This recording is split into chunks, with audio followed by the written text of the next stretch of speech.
Hello, my name is Ivar Fahsing. I'm an associate professor with the Norwegian Police University College in Oslo. I'm also a chief superintendent in the police and still an active serving police officer. I have about 35 years of experience as a police officer, mainly working in the Oslo CID with organized crime, homicides, and later moving on to the National Homicide Squad, where we did both international and national organizations, organized crime investigations to assist various forces around Norway, but also to do international organized crime. Since around 20 years ago, I also moved into academia and did a master's in criminal investigation and psychology in England, and later a PhD in decision-making and investigative management in the University of Gothenburg. Today I'm going to talk to you about criminal investigations and the development of investigative interviewing in Norway.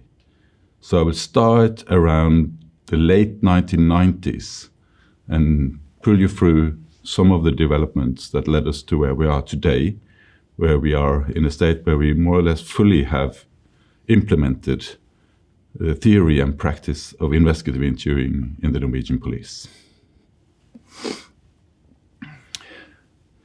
The backdrop of this development very much starts with a tragic murder case on the west coast of Norway. A 17-year-old girl called Birgitte Tengs was brutally raped and murdered just a couple of 100 meters from her doorstep on the way home a Friday evening.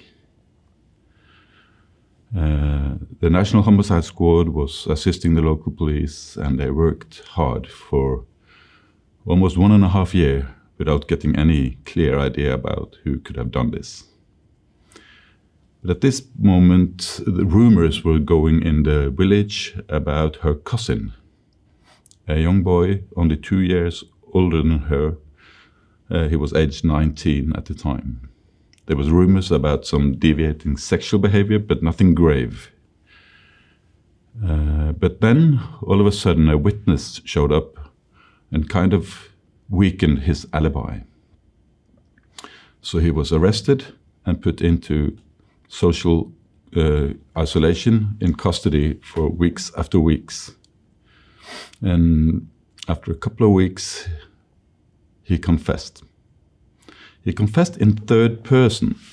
So he actually told a story about someone killing Birgitte. And in the last interview, he said, "This person is me." In the first round in court, he was convicted, and everybody was kind of happy in a way that the case was closed and we can move on as a society. But then, in the appeal court, the defense drew in 2 experts from England, Professor Gisli Gudjonsson, a world-leading expert in false confession, and Professor Barry Irving, also from England, who was behind some of the reforms when it comes to interviewing in England in the late 70s and early 80s. It led to the PACE reform in England. They investigated the interviews of the cousin and wrote a lengthy report about the practice of the Norwegian police and the National Criminal Investigation Service. And it was damaging. It was really clear that this confession, if they even could call it that, was highly problematic.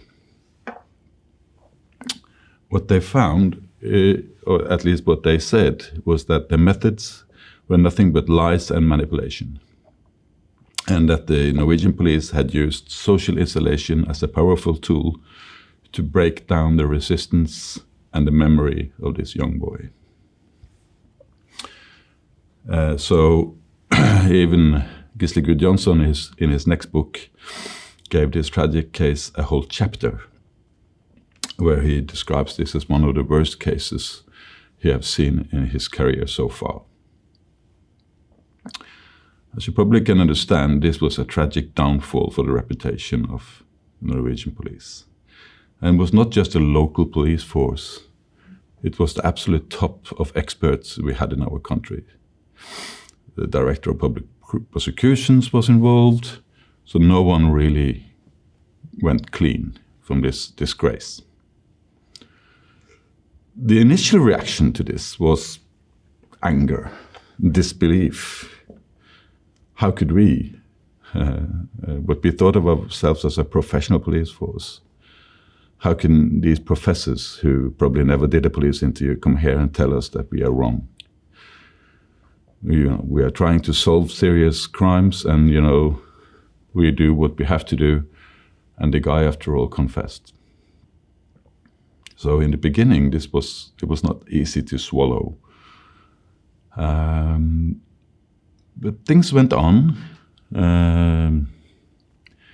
Then we started to think maybe we need something more to see what was it actually that these professors were talking about. They were referring to science. They were referring to books that we didn't even know existed. So me and my colleague at that time at the Homicide Squad in Oslo, Asbjørn Raklev, we started to work on plans to going to England to learn more about investigative psychology and what was actually in these reports from these two professors. So when our bosses heard these rumors, they actually clearly endorsed it and gave us the possibility to study abroad for a couple of years. Well, when we went to England and started to study the literature and also do research on what was going on in our own country, we initially found that the practice in Norway was to downplay conflicting evidence. That means that if there are things that doesn't match the suspicion against the suspect, you just kind of ignored it. The things that didn't fit, you just left it out. That the suspect was denying was not taken seriously. It was something you saw as normal. Of course, he denies no matter if he's guilty or not. It was also a tradition for an extended use of custody and heavy isolation. That was also endorsed by the courts, so no police officers actually thought about that as any problem, and we did not actively think about it as a tool, but clearly staying weeks and weeks and sometimes months after month in a small custody cell is not good. There was also clearly a wish that suspects of serious crimes shouldn't have a good time. So to some way give them discomfort, I'm not saying active torture, but still behaving them kind of strict and not be very friendly to them was kind of the culture. And we didn't have any, knowledge about witness psychology and how a normal, truthful memory would kind of appear. So you were kind of thinking about this more as a script, that if you explain yourself about the same thing 2 times, the stories should be identical. Something that's obviously against all theory of witness psychology today. This thing is just not a copy machine. We didn't know that. And of course, we were inflating the available evidence against the suspect and showing only the bad sides of the evidence and overestimating the weight of it in the conversations with the suspect. And we also talked about the need for truth. And of course, then the police are the victim version, not the suspect's truth. It was our truth that he was supposed to talk about, the story that we wanted, and we call it the truth. And this was kind of the important thing, listen, we can do anything because we're just searching the truth. Later we have left the whole idea about truth. in investigations. The whole word is kind of out of our vocabulary. We don't use it anymore, and we don't use lies either. And of course, we were inflating the status and value of confessing. You have to come forward with it now, then we can help you, and you will psychologically also feel much better. We're kind of actively selling confessions very hard. And the interviews were not recorded. We were no video, not even audio recording. Although the Norwegian law was open for that kind of thing, we didn't use it.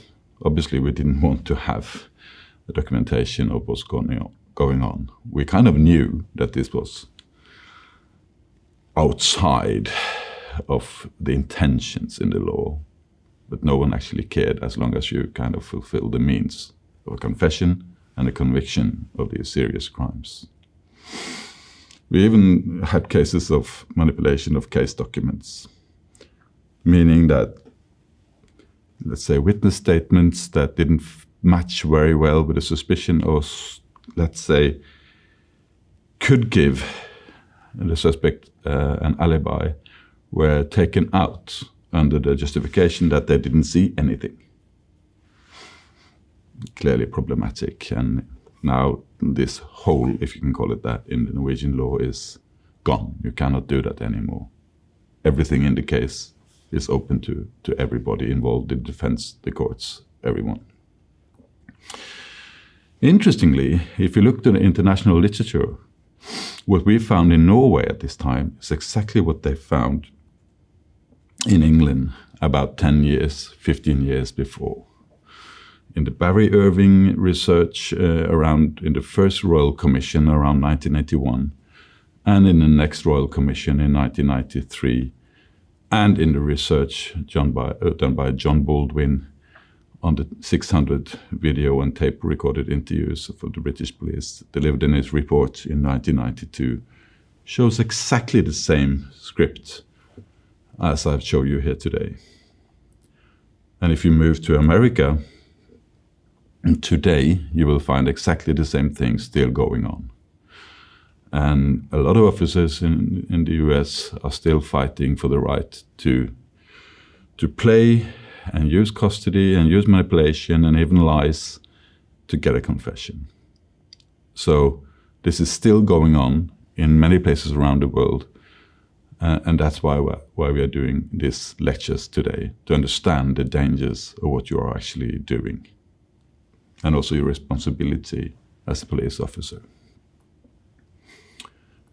So you can say there are two kind of ruling paradigms. You have the interrogation practice that I just described for you, that is arising in the theory in mostly what we can call the read technique. It's a 9 steps to a confession method that was printed in books from around early 1960s, and it's still being taught many places in the world, dominatingly in the US, but also South America and many other places. And then the alternative, which is the paradigm called investigative interviewing, arising after these royal commissions and research and science seeing what was wrong with interviews in the late 1980s and early 1990s in England. So called investigative interviewing, or the peace model, if you like. So, as I said, the confession cultures have a strong focus on confession. They actively use manipulative techniques, and there is not based on science, it's based on experience, what works to make people confess. The investigative interviewing is an ethical reorientation where you think about what is really the purpose of the interview, where you have an information gathering focus based on the science of psychology and how human memory works and how easily it can be contaminated. So you can say Norway then, prior to 2000, clearly was on the interrogation side, although American read techniques were never taught actively in Norway, but it seems to be part of traditional police cultures anyhow. So we had no training We were just based on experience and older officers teaching you these tricks. And you don't wanted anyone to see it. You wanted to keep what you really did under the carpet, so to say, so that it was only the result, hopefully a confession, that was kept open. How you got that confession was not talked about. So after 2000, you could say Norway went to investigative interviewing, a paradigm where we developed a national training program and did exactly the opposite. Embraced a culture of openness and science and invited in everybody and talking actively about how we are doing our interviewing. As I said, we draw a lot of inspiration from what happened in England about 10 years before, the peace model, and we took this back to Norway and created a Norwegian model. At the same time, the broader European community, if you can call it that, or at least the specialists in the European Commission's Committee Against Torture and Degrading Treatment of Citizens, come with a recommendation. This committee travels around Europe and do country inspections at least every second year. They come to all European countries and inspect how they treat their prisoners and other people that are locked up by the government. And they obviously must have seen some of the same things that I just said that research has seen in Norway, England, and the US. Because they are stating clearly that you need training if you are supposed to be a professional interviewer. And that suspects interviewing are particularly dangerous, obviously because you can keep them locked up over time. And they clearly said that the aim of such questioning is to collect accurate and reliable information about the matter and investigation. And it's not to extract a confession from somebody already presumed to be guilty in the eyes of the interviewing officer. I think it's a very elegant and clear formulation that came already in 2002.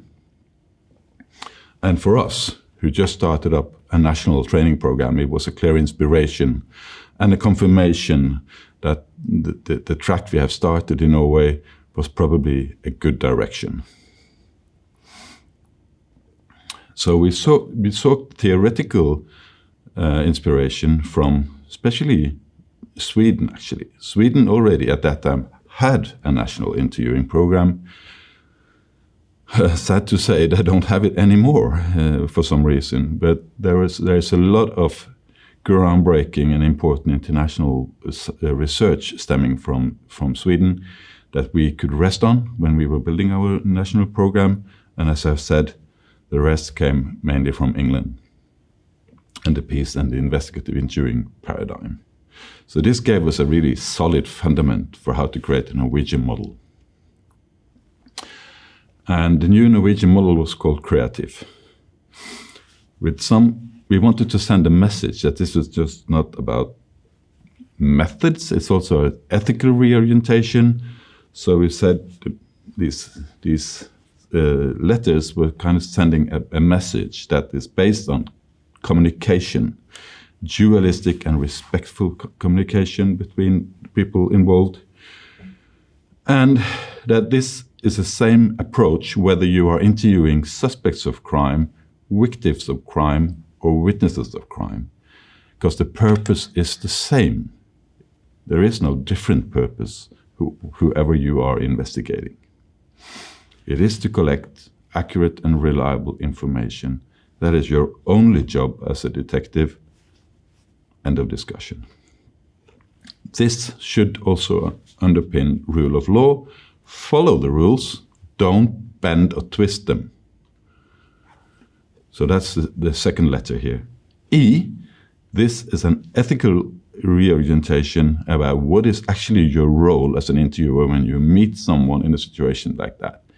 It's to be ethical, follow the rules, be clear on the law, know your methods, and have empathy and actually meet the person in the situation they are in, and not use their vulnerability against them, but protect them against the situation they are in as much as you can. And actively, you have to see what does that mean for you as an officer in the situation you are in today. So what kind of mental preparations do you have to do to be able to deliver this to every person you meet and interview in your job? We wanted to build trust through a culture of openness, so that clearly then we had to start recording our interviews. And everything was recorded, from the first moment you enter the interview room, from the first handshake to the last handshake. And we had started to develop credible systems that could prove that everything was in here. There is no room for editing or manipulation. And we were also very clear to the people who were interviewing how this was done, demonstrating the equipment, trying to take away our fare for it, and at the same time their possible fare for it. And we gave them all kind of information because we think this kind of information would make them understand that at least we are trying our best and create what we can call a meta contract. It's not me interviewing you, it's we are trying to make the most of this situation together. I can help you to develop your story as good as you can. And lastly, the V in creative. We are constantly trying to update the content of this program based on the science. So if there are new findings that impact on our training, it has to be implemented. So it means we have a continuous contact with the most important people in this practice and science. So every year we update our trainers and invite in international scholars to see, are there any new things we should emphasize in our training? As you can see, this is the national model. It's a bit like the peace model, but we have structure is a little bit different. And one of the changes we did based on the science and the evaluation of peace is that where things sometimes go wrong is the first free recall. So instead of like in peace having just account as the A and the collection phase in the middle, we splitted that and said free account first, then probing and search for more details. So it's clear that you should have a non-contaminating zone here. This is the most important one, free account. So I will now quickly take you through the steps in the model and how it was taught and how it still is taught in Norway. First, the plan and preparation. We have this saying, failing to plan is planning to fail. You just cannot go into an investigative interview if you don't know who you're interviewing, what are the legal circumstances involved here, are there any vulnerabilities, are there any disabilities, are there any language issues, or age, what not, and what are the case to prove, what are the circumstances. All this, if you don't have an idea and a clear plan about that, you have to wait with the interview. And this is probably one of the most important changes. Strange enough, there's a lot of police officers in Norway who just couldn't accept, that I don't have the time for doing this. They said, well, if you don't have the time for planning, we had to say clearly, then you don't have the time for doing the interview. And of course, we can understand that people who work in small units and they have a high caseload felt that how can you say that I need to spend time on planning? Well, we had to underline the importance of this. Of course, it doesn't mean that you should use 2 days to plan each interview, but at least you can use 10 or 20 minutes, and that's better than nothing. And lastly, also mental preparations. Before you go in here, rebrush your training. What am I doing as an interviewer that I'm not doing in this normal social conversation? Am I prepared to meet resistance? Am I prepared to meet tough stories? And can I act professional all the way and not focus on myself but on the person in the room and the task. Next, building rapport. How can you make this a personal meeting, that there's some actually feel the empathy, and we actively use the information that is necessary to give all interviewees as the rapport building. Telling actively about why they are here, what is the situation, who am I, and what is my job, what are we expecting and hoping that you can give to this situation. Clearly talking about their legal rights and their obligations, making them able to make their own decisions in this situation, and giving them every possibility to ask questions about things they don't think is clear or how this interview is going to evolve. The better we can kind of train them and make them understand this, the more successful the interview will be. And also, clearly is stating here, especially like say in suspect interviews, that it's up to you whether you actually want to give an interview or not. It's your right to remain silent. It's your right to have a lawyer present now or later, or discuss the case with a lawyer before we proceed. We think it's clearly not in the police role to manipulate someone to give an interview if they don't want it. We are there simply to give them the law and respect their decision. Then we try to, if they want to give an interview, to design a roadmap for how is this supposed to evolve. The better we understand this road and a shared understanding of it, the better the interview will evolve when you start the next phase. So when we start the free account, we're actually just pushing the start button of what we already have agreed will happen with the interviewee.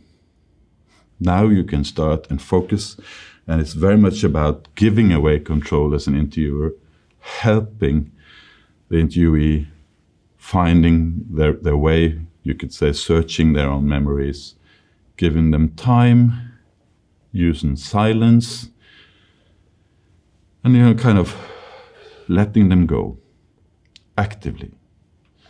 Have this clear, you could say, feeling in the room that the stage is yours, take your time, don't stress, do whatever you like if it helps your memory.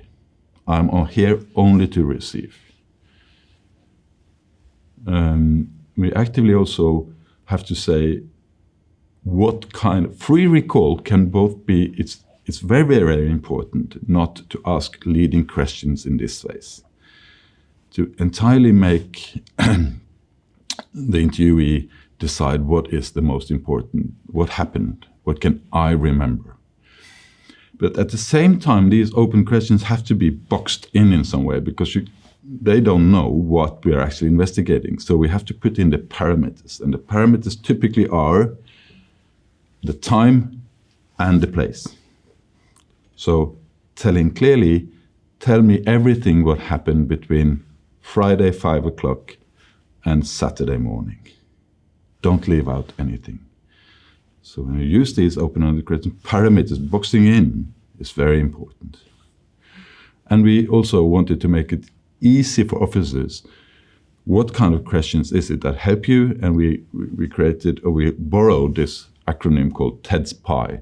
I'm not really sure where it comes from, but it is a very easy phrase to remember. So TEDS PI, tell, explain, describe, show me, combined with precisely, in detail, exactly.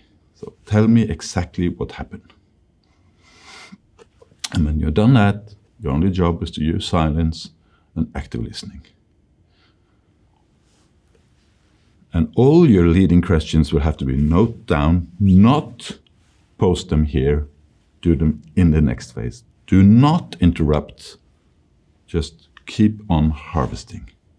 This is probably the hardest thing we had to teach them, not to stop and ask questions at this phase. So that's the only thing you are noting down during the interview is the things you would like to ask for, but you have to ask for later. And you do that now. You write down your answers, your questions here.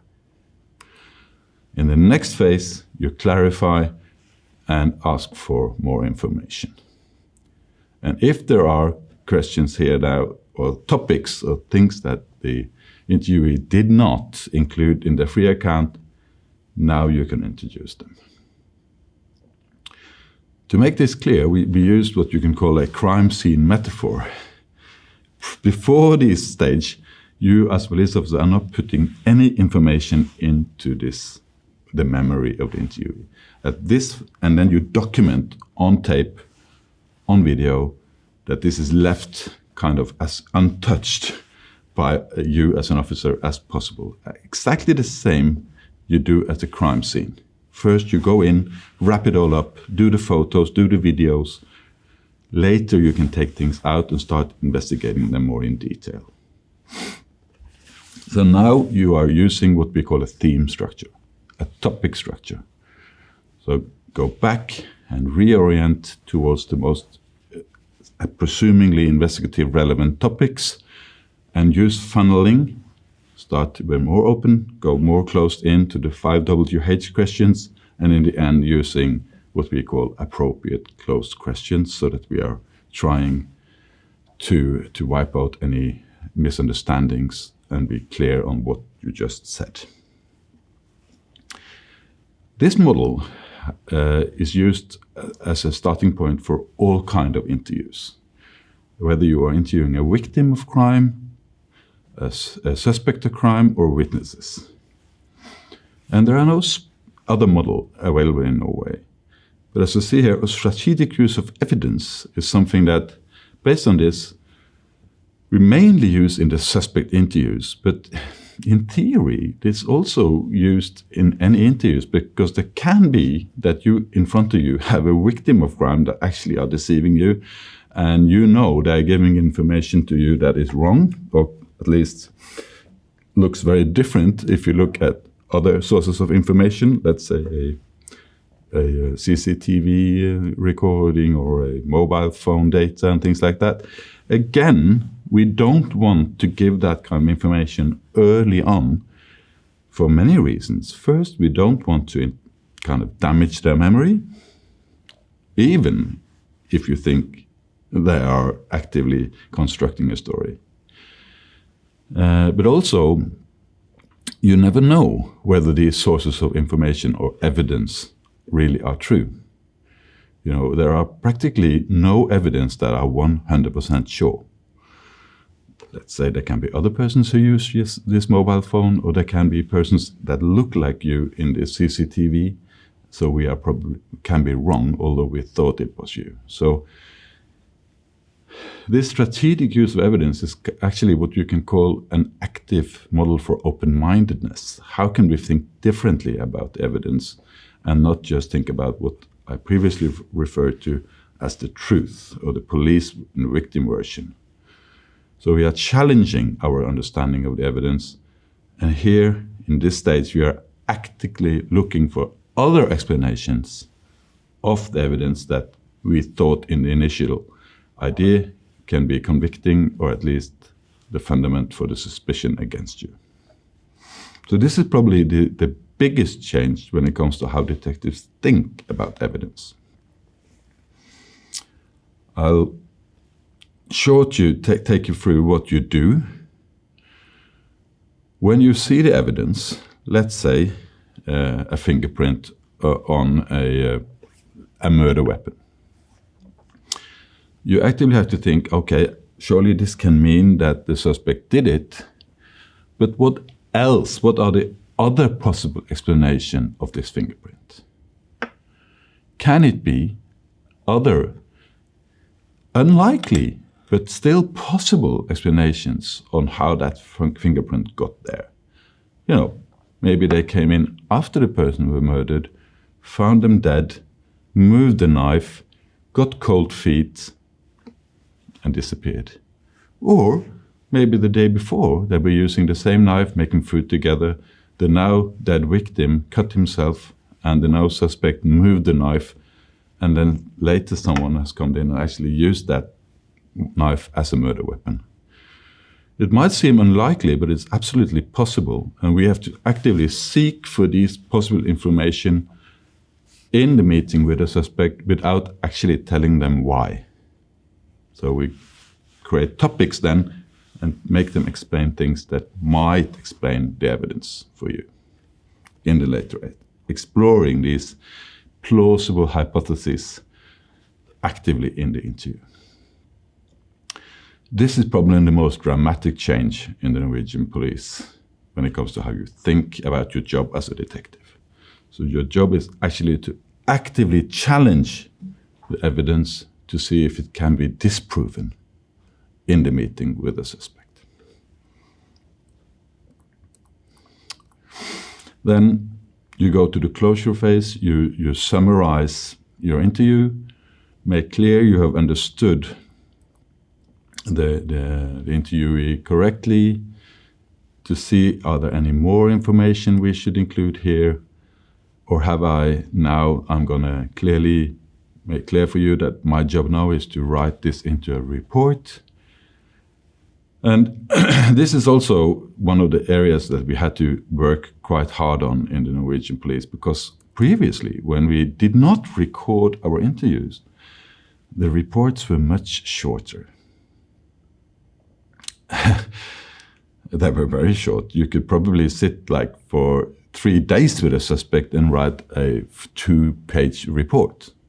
You only wrote down what you thought was incriminating. Now, we changed that very much because you are recording. So you have so much information that if you wrote down everything, you will probably kill the prosecutor by all this information. So you have to do some kind of selection. So we had to do some legal changes here as well. The recording is actually the case file. That is, all the recordings are kept in the case as the real interview. Then you as an officer, based on the discussion with your manager and the prosecutor, will write a report about what you think is the most vital information to include in this report. Sometimes that is a long report, sometimes it's a short report. This has to be adapted because you simply cannot go into recording and write out everything. That will just hamper the system a lot. That is our experience. But the changes have to be done in cooperations with all the actors involved. And also clearly making it clear for the interviewee what is going to be involved in the report, and if possible, have them read through it and give comments so that you don't have made any wrongful interpretations or forgotten anything that they thought were of interest to their case. And then, again, remembering now to close the interview, inform the victim or the witness or the suspect about the next step, what will happen in this process, how can I be of help and assistance to you, and also then try to make this closure of a meeting a positive thing, although maybe I have confronted you during this with some things that I thought didn't match up in your explanation. Now making it clear that this is still a respectful meeting. It was nothing personal. I hope you can understand that this is my job, and I still respect you as a person.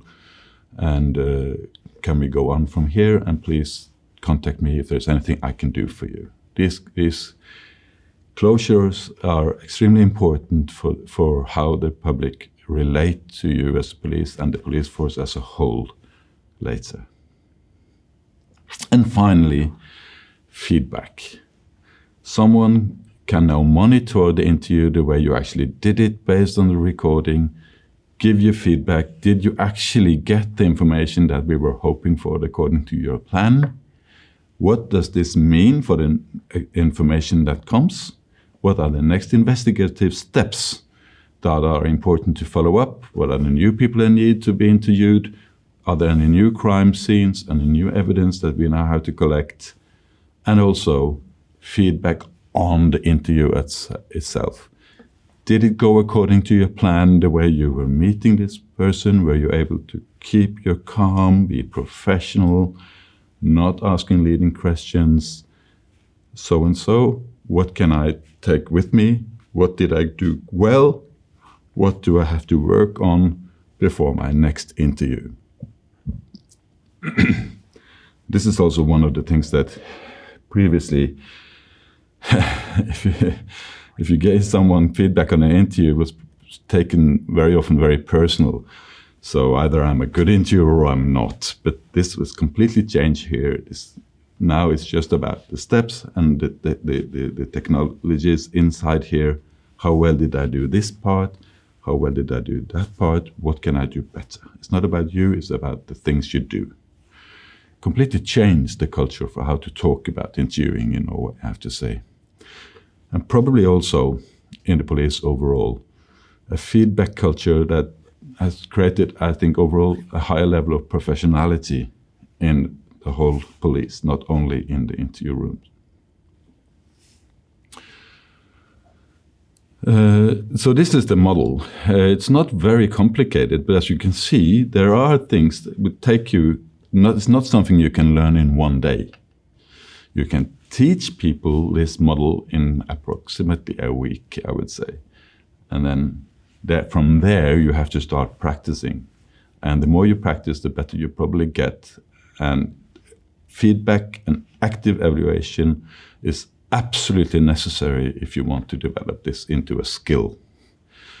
And you absolutely should, because the complexity of these interviews are much higher than we previously thought.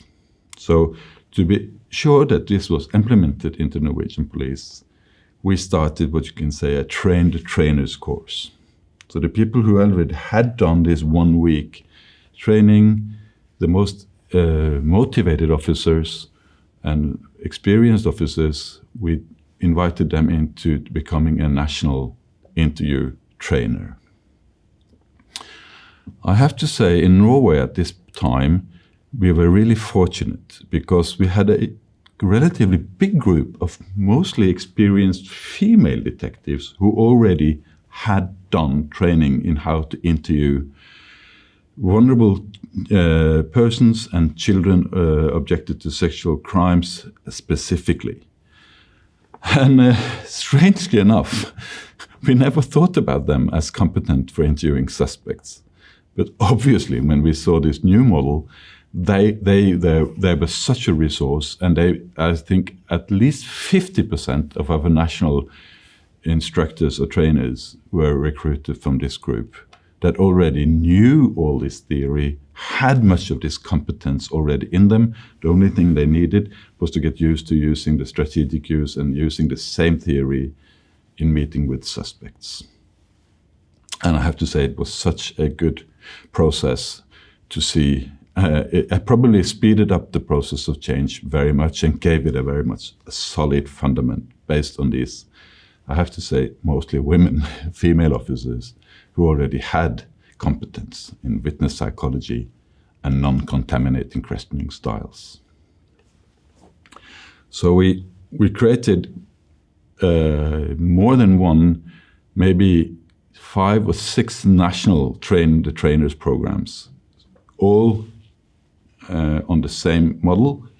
And after, I guess, 2 or 3 years, all the police districts in Norway had a minimum of 4 trainers so that they can run simultaneously weekly courses in every police district in Norway.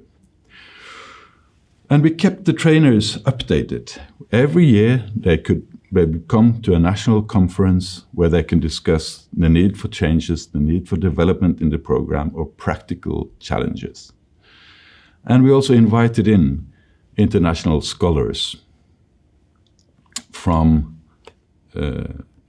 England, Sweden, and other places to update the trainers as they went along, so that they could refill their knowledge base and again use that in their meeting with practical officers in practical situations out on the police stations. So I think after approximately 5 to 6 years, practically all officers in Norway had got this training, and now this is embedded as a part of our bachelor program, so you actually get it before you enter the police force actively. The investigative interviewing model is now a part of how Norwegian police officers actually think, and it's not only changed the interviewing style, it has significantly changed the whole way of thinking and also the culture in the Norwegian police. And detectives no longer think it is their job to get a confession, and they treat victims of crime, suspects of crime, witnesses of crime very much in the same way. No matter whether you are dealing with sexual crimes, organized crimes, homicides, economical crimes, we use exactly the same approach. Of course, you need the knowledge of your kind of crime, but your interview style is based on the same method. I'm now giving you a short introduction to how investigative interviewing changed the Norwegian police, and hopefully you thought the story was inspirational. Thank you so much.